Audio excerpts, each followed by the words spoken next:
For the past few years, I've redrawn this drawing of Toro and Kyo from Fruits Basket in Halloween costumes, so it's time for this year's version. Last year, which was my third time drawing this, I went a little above and beyond and I did a background alongside the characters with a lot more detail than I normally do, but I've had very little motivation for art recently, so I decided to do a smaller piece with a very simple background this year.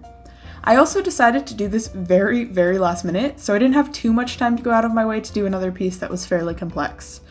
I actually had completely forgotten that I've been doing this every year since 2017, but Almond Flower here on YouTube recently sent me the sweetest letter to my P.O. box, and she also included her own drawing of this image, which was so cute. I'll leave a link in the description to her channel below, go check her out, she has really cute art, but it was very sweet of her to do this, and this made me really want to redraw this image because, like I said, totally forgot about it, was not going to do it otherwise, but I kind of felt not like super obligated to redraw it because I've done it before, but I really wanted to redraw this image and sort of keep up the tradition of doing it. The first 2 years I had drawn this image, I used Copic markers, but last year I wanted to change it up and use watercolors. I decided to go ahead and use watercolors again for this year since I hadn't picked up my palette in a bit and I thought it would be a really fun way to get back into using watercolors. I feel like I've been saying it in literally every single video that I've been making recently, so I'm sorry if it's repetitive, but I've personally been finding it a lot harder than normal to make art. I've heard a lot of other art accounts mention the same thing, so I know, like, it's definitely not just me, and it's good to know that I'm not alone in that sense, but it's still weird to look back at other points in time where I was really productive with making art compared to right now, where I'm lucky to draw, like, a little bit once a week, so very strange in that sense, but my productivity as far as art goes has been very small and I haven't had a lot of motivation for it. I work a retail job, so the environment of the United States right now is just unpleasant, so it's just a little draining, and when I come home from work I don't really want to work on art, so it's been a little rough for me creating. I know a lot of people can relate to that because, like I said, I've heard a lot of other art accounts talk about the same thing, and just with everything going on right now, art is kind of a back burner thing, but for the most part, like, YouTube videos have really caught me in check in terms of producing art because I try to put out a YouTube video every single week. That really has not been happening recently because it's rough, but I'm trying my best, and definitely, like, I'm not in the position where I necessarily feel obligated to make art for YouTube videos, but I personally really enjoy making YouTube videos. Like, a lot of steps of the process of making YouTube videos are really enjoyable for me. Pretty much everything except making a thumbnail. I don't like making thumbnails, but it's been really nice, like, having YouTube to be like, oh, I should make a YouTube video this week, and that kind of gets me drawing versus I feel like if I was not making YouTube videos, I wouldn't be drawing as much. So that's very nice. Like I said, definitely not obligated. It's not like I feel like, oh god, I have to make art so I could put out a YouTube video, but it's kind of given me an excuse to sit down and not necessarily force myself to draw, but have like an external reason to draw, so that's definitely helped in that situation. Anyways, that being said, I really wanted to take a much more relaxed position on this drawing and focus more on just having fun working with watercolors rather than working on a complex and detailed drawing. Last year, like I said, I went above and beyond. I really tried to make something out of my comfort zone and something that I would be happy with, and I really do like the scenery in the background, but I just kind of wanted to relax and at the very least just like use watercolors because I have not used them recently.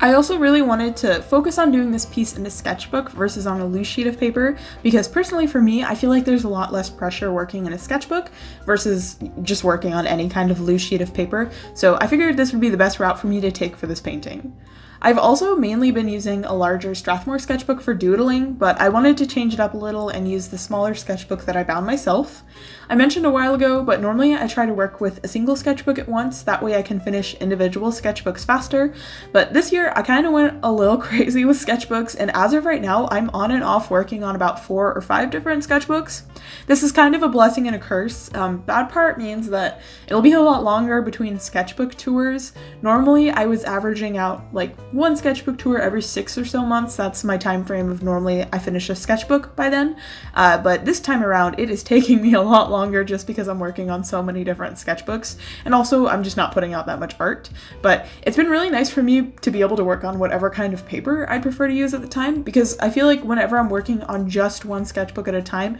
I always find really weird nitpicky things about sketchbooks, so if I'm working on a larger sketchbook, for example, one that's about the size of a sheet of paper, I tend to get really frustrated with how big the page is by the time I get to the end of the sketchbook, and it's the same situation with smaller sketchbooks. Normally when I finish a smaller sketchbook, I want to go to a bigger sketchbook next, so I'll have more space. So it's very weird, like, a lot of the times people ask me, what's your favorite sketchbook, or what's the best sketchbook for X media, and I really don't have an answer to that, and I feel bad about it because I know it's very intimidating when you're more so new to papers, because especially when it comes to watercolor papers, I feel like it's very intimidating because there's cold press, there's hot press, there's thicker papers, there's thinner papers, there's cotton papers, there's non-cotton papers, there's just a lot to choose from, but I personally still haven't found like the perfect sketchbook for me. I feel like my needs are constantly changing as far as paper is concerned, so I don't know if we'll ever be able to settle on a single sketchbook where I'll be like, this is my ideal sketchbook, this is the one that I'm going to be continuously using.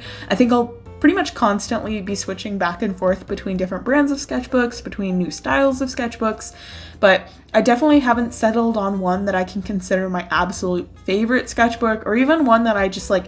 more so lean towards over the others. Like, I've definitely found papers that I prefer, like for watercolor, for example. I definitely prefer cotton papers, but it's really hard for me to settle on one kind of paper and be like, this is it, this is the one for me.